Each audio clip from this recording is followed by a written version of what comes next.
واخيرا يا صديقي عودة الدراسة، وصاحبنا طالب ثانوية عامة سابقا كبر وبقى طالب جامعي، ودلوقتي بقى محتار ياخد معاه ايه اول يوم جامعة. وانت يا صديقي عشان غالي عليا مش هسيبك تحتار، انا عايزك دلوقتي تروح تجيب الشنطة بتاعتك وتجهزها وتيجي ورايا تتابع الحلقة دي علشان هقول لك هتحط ايه في الشنطة بتاعتك، بحيث ان انت تبقى رايح اول يوم جامعة وانت معاك كل حاجة هتحتاجها وبزيادة، وفي نفس الوقت ما تبقاش شايل حاجات كتير زيادة عن اللي انت محتاجه وتفضل محتار بيها طول اليوم. وفي نفس الوقت هقول لك على تفاصيل وحاجات مهمة اغلبكم بينساها وبيرجع يحتاس وهو في الجامعه ويقول يا ريتني كنت سمعت طارق وسمعت كلامه وجبت الحاجات دي. فبما اني دلوقتي يا صديقي انسان خريج الحمد لله، وشفت حوالي 4 أو 5 دفعات قدامي كل سنه اول يوم جامعه، فانا دلوقتي عارف ومتاكد كل حاجه انت محتاجها في اول يوم مهما كانت كليتك، وحتى لو كنت رايح معهد. الحلقه دي لكل طلابنا اللي داخلين بقى المرحله الجديده دي، فلو عايزين تعرفوا اكتر وتعرفوا تاخدوا معاكم ايه بالتفاصيل اول يوم كليه مهما كانت كليتك او معهدك، يبقى لازم تتابعوا الحلقه دي للنهايه. انا طارق صادق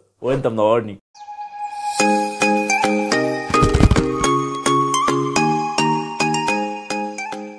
السلام عليكم ورحمة الله وبركاته، اهلا بيكم فيديو جديد. معاكم طارق صادق. بفكركم ان احنا هنا في القناة بنقدم لك محتوى مفيد بشكل بسيط وخالي من كل الكلاكيع، فما تبخلش عليا باللايك الحلو بتاعك وكمان السبسكرايب. وخلونا يلا يا صديقي ما نضيعش وقت ونبدا نتكلم على طول. تاخدوا معاكم ايه اول يوم كليه؟ بص يا صديقي كده عشان نبقى على نور، اول حاجه دي هي اهم حاجه. يعني انت ممكن تنسى كل الحلقه وتسمع بس الحاجه دي وتقفل الحلقه خلاص، لان دي من غيرها يا صديقي مفيش اول يوم جامعه اصلا. وهي بطاقه الترشيح بتاعتك. البطاقه الموقع التنسيق طلعها لك في الاخر اللي فيها الباركود واسمك والكليه النهائيه بتاعتك، اللي انا قلت لك عنها في حلقه التقديم وفي حلقه الكشف الطبي انك هتطبعها اكتر من نسخه. لازم تطبعها يا صديقي وتكون معاك طول الترم الاول تقريبا، لانك مش من اول يوم كليه هيبقى معاك الكارنيه بتاع الجامعه بتاعتك. الكارنيه ده عشان يطلع يا صديقي بيقعد فتره، وممكن بتوصل لبعض الكليات ان هو يطلع لك على اخر الترم الاول، يعني ممكن تبدا تمسكه من الترم الثاني. فامن الكليه بالتالي مش هيقدر يدخلك الكليه عشان انت مش معاك اي اثبات شخصيه. فاول حاجه هيطلبها منك الامن وانت لسه على البوابه، لسه ما دخلتش الكليه ولا بدات اول يوم دراسه ليك،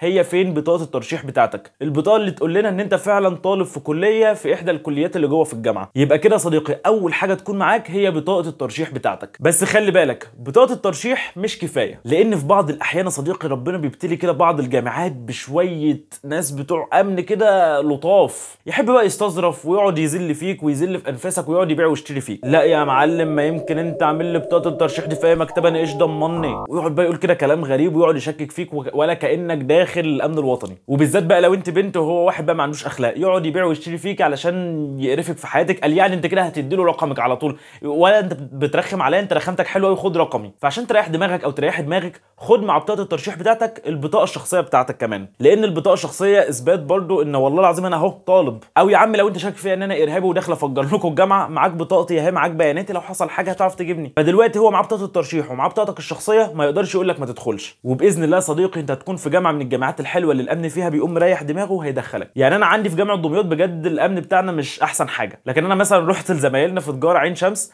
الامن هناك حرفيا اللي يدخل يدخل واللي ما يدخلش ما يدخلش. مع ان في الجانب الاخر في اداب عين شمس لازم بقى يفتشوك تفتيش ذاتي. فهي حظوظ يا صديقي وانت وحظك. بعد كده يا صديقي لازم يكون معاك فلوس احتياطي. ما تاخدش فلوس يا صديقي على قد المواصلات بتاعتك او على قد الحسبه اللي انت حاسبها في دماغك. انت مثلا مواصلاتك 20 جنيه، خد معاك حوالي 40 جنيه احتياطي، يبقى انت معاك 60 جنيه وانت عارف ان انت التزاماتك 20 جنيه بس. خد معاك فلوس احتياطي، مش هتخسر حاجه. يمكن يا صديقي المواصلات يحصل فيها اي حاجه وتحتاج تاخد مواصله كمان. يمكن يا صديقي تجوع والاكل اللي مش معاك ما يبقاش كفايه، ولسه هنتكلم عن الاكل ده بعدين. يمكن يا صديقي تقابلك حاجه لازم تشتريها. يمكن الدكتور يقول لكم على حاجه هاتوها من المكتبه اللي جنب الجامعه وانتم مروحين، فانت بدل ما تروح وترجع تاني، الله اعلم يا صديقي انت ممكن تحتاج فلوس في ايه بالظبط. بس مش هتخسر حاجه لما يكون معاك فلوس احتياطي، بالذات ان دي اول يوم ليك واول تجربه ليك ولسه انا ما تعرفش الدنيا قوي. ولسه اصلا هنزل لكم ان شاء الله حلقه عن نصايح قبل اول يوم كليه. من ضمن النصايح اللي اقولها لكم في الحلقه دي ان انت اصلا لازم تنزل يوم قبل الكليه تجرب المواصلات بتاعت الجامعه بتاعتك عشان تعرف المواصلات بكام والطريق عامل ازاي، وتاخد يعني على الجو، بدل ما انت تروح في اول كليه وتتسوح في المواصلات فتروح متاخر. لو عايزين الحلقه دي يا صديقي وبسرعه اكتبوا لي تحت في التعليقات عشان اتحمس واصورها على طول. وانت تحت يعني ما تنساش تعمل لي لايك وتعمل لي سبسكرايب. يعني انت لسه بتتفرج على الحلقه وما عملتليش لايك ليه يعني يا صديقي؟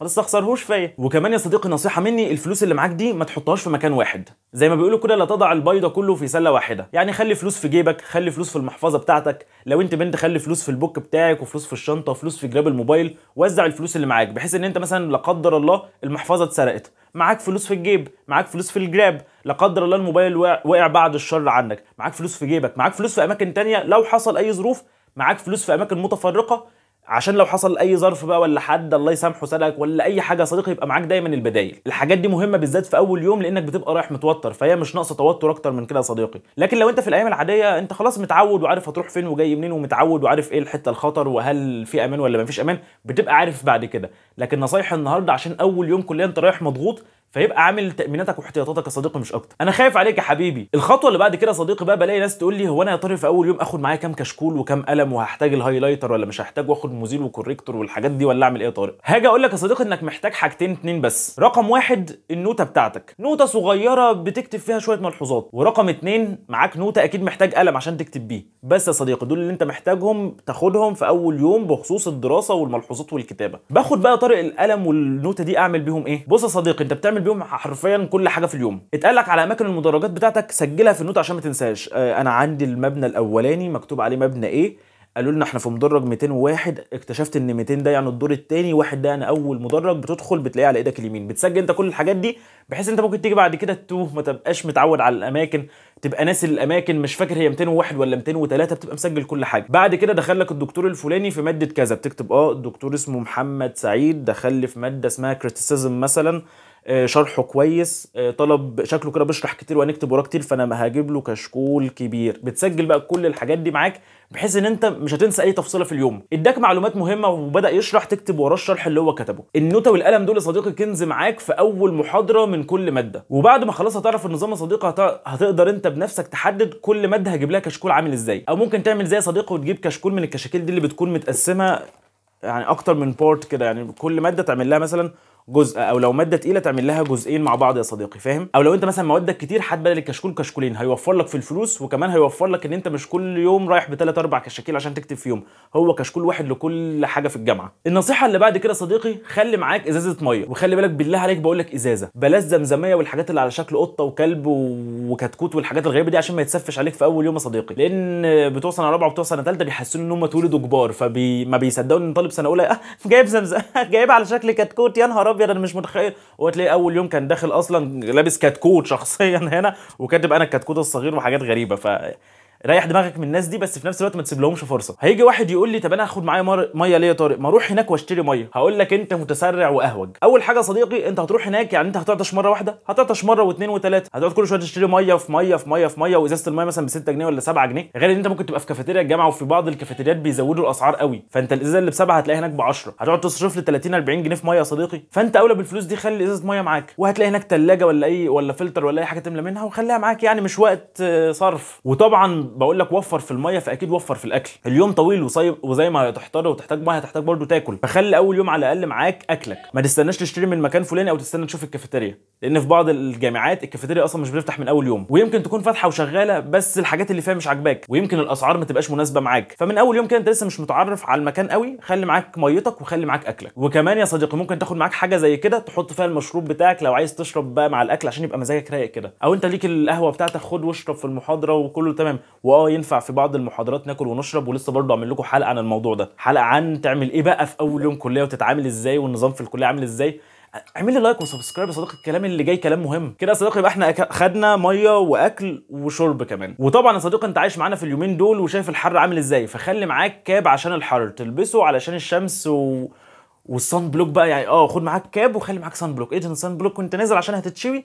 الولاد مش هتعمل كده، وانا ما كنتش بعمل كده بصراحه، يعني انا قلت كده عشان في حد قال لي طارق قول لهم على صن بلوك، بس انا ما كنتش بعمل كده. احنا رجاله يالا، بس يعني راجل برضه ما بشرتك دي بتتاذى، حط صن بلوك ما تبقاش زي. بس البنات انا عارف ان انتوا كده هتحطوا، وخلي معاكم دايما كاب علشان الحر في اول يوم. في جامعات يا صديقي زي جامعه حلوان هناك، يعني بص الجامعه جنب الشمس، يعني هي جنب عطارد على طول، بجد جامعه حلوان دي من اكتر الجامعات الحر اللي شفتها في حياتي. بعدها على طول دمياط جامده في الحر ما شاء الله، كانوا بيشونا هناك. امال بقى محافظات الصعيد عامله ازاي؟ ربنا يكون في عونهم. وطبعا بقول لك صن بلوك وكاب، يعني في عرق وفي حر، فخلي معاك مناديل. باكو مناديل يا صديقي تسحب كده وتنشف عليك، بدل ما كل شويه تقول لحد معاك مناديل معاك مناديل. انا ساعات بقول معاك مناديل بصراحه كنت بنساها دايما، فما تعملش زيي برضو. انا بنصحكم في حاجات والله ندمت كتير ان انا ما عملتش بيها. وبالنسبه للبنات المحجبه خلوا معاكم دايما دبابيس طرحه، ممكن الطرحه بتاعتك تفك، ممكن الدبوس يقع، ممكن يحصل اي حاجه، تدخلي على طول التويلت او اللي هو الحمام او دوره الميه او ايا يكن انت بتسميها ايه، دبليو سي ولا بتسميها ايه، تدخلي وتعملي الطرحه بتاعتك. شايف يا صديقي صارف وجايب لكم دبابيس عشان اطلعها في الفيديو، اقول لك خد معاك دبابيس، يعني صارف ومكلف والله الفيديو. اعمل لايك، اعمل لايك وسبسكرايب يا صديقي. اما لو انت مثلا مش محجبه وحاطه توكه مثلا في شعرك او اي حاجه، خلي معاك التوكه احتياطي في الشنطه بتاعتك. ممكن يحصل، بص المنطقه دي للبنات بيحصل فيها كوارث في اول يوم. بصراحه ما عرفتش انزل اشتري توك، فتخيلوا ان انا طلعت لك بتوكه وقلت لك هات معاك توكه بقى. وبالنسبه للبنات بالله عليكي بلاش ميك اب اوفر وبلاش ميك اب اصلا، يعني خليكي على طبيعتك كده يا صديقتي. ولو حطيتي ميك اب معلش ما تافوريش عشان الكل هيبقى باصص لك، مش فاكر انك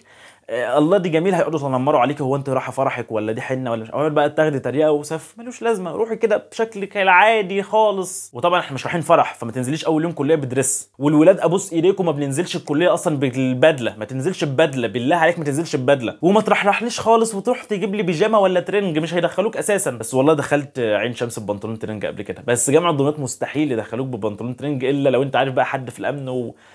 موضوع كبير، موضوع كبير يا صديقي. انا بعاني واتخرجت ولسه عندي تروما من المواضيع بتاعت جامعتنا دي. وبالنسبه لللبس يا صديقي روح بلبس مريح، وبالله عليك لو اللبس ده كان اول لبسه حاول تلبسه قبل الكليه. معلش انت عارف انها هتبهدله قبل الكليه مش عارف، بس تلبسه عشان تتحرك فيه وتشوف هل هو مريح ولا لا، تعرف تقعد بتعرف تتحرك ولا هو بيتعبك، عشان ما تروحش هناك اول يوم كليه فجاه ايه ده البنطلون طلع ضيق، ايه ده الحجر بتاعه مش مريحني، ايه ده اي حاجه. بلاش تبقى اول تجربه بتاعتك اول يوم كليه. وبالتالي بكلمك عن اللبس، فبرضه اللي هتلبسه يعني معلش في رجلك سواء بقى كروكس او كروكس، اوعى تروحوا بكروكس، دي زله لسان، ما تروحش بكروكس. سواء بقى جزمه او كوتشي او كده البسه قبل كده، او بلاش يكون اول لبسه عشان ممكن يطلع ضيق في رجلك، ممكن يخنقك، هتتدبس تدبيسه سودا في اول يوم كليه يا صديقي، ومش هتستمتع باليوم وتبقى بوظته على نفسك. وطبعا يا صديقي لازم تشحن الموبايل بتاعك، عشان لو انت مثلا كسلت تاخد النوته والقلم يبقى معاك الموبايل بتاعك تكتب على النوته بتاعته، او لو انت تتواصل مع زمايلك او مع الدفعه بتاعتك ولو تهت او حصل اي حاجه. وكمان خلي معاك شاحن احتياطي عشان ممكن تلاقي فيشه وممكن تشحن موبايلك لو انت مثلا مش حنتوش كويس. وممكن كمان تاخد معاك باور بانك عشان تقدر تشحن من اي مكان يا صديقي. وطبعا في النهايه هتلمي لي كل الحاجات دي بقى في الشنطه الحلوه الجميله اللي انت هتاخدها.